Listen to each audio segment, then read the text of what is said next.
Welcome back, everybody. New tonight, rising rent costs forcing a Central Florida veteran out of his apartment. He had to live in a shelter. Now lawmakers are trying to help. The news station's Brian Scott reports. I'm just a middle-class guy, you know. I'm employed. Yeah.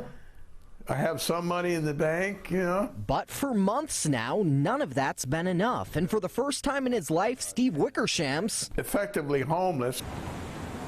The home he's long rented near downtown closed for renovation this year and reopened with a bit higher price. And I was paying around $750 or something, plus utilities.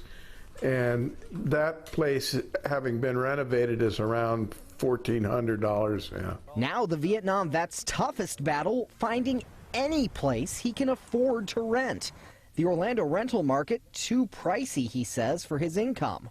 The affordable spots, all with months-long waiting lists. You can't afford a waiting list right now. No. So Steve, the working man, the veteran, is now living in a Salvation Army shelter and running out of time to find a permanent solution. Is shocking. State Rep on Eskamani heard his story and is trying to help, getting his shelter stay extended a bit and trying to find him a new home anywhere.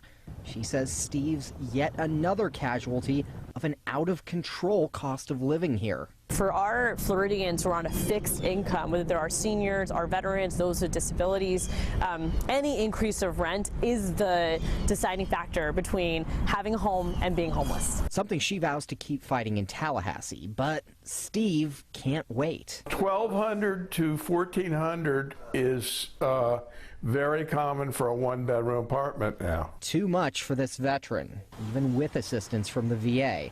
He and his pet cat desperate for any options at this point. And I'm starting to get into that twilight zone, where, after a lifetime of it being unthinkable, homelessness is now his reality. In Orlando, Brian Scott,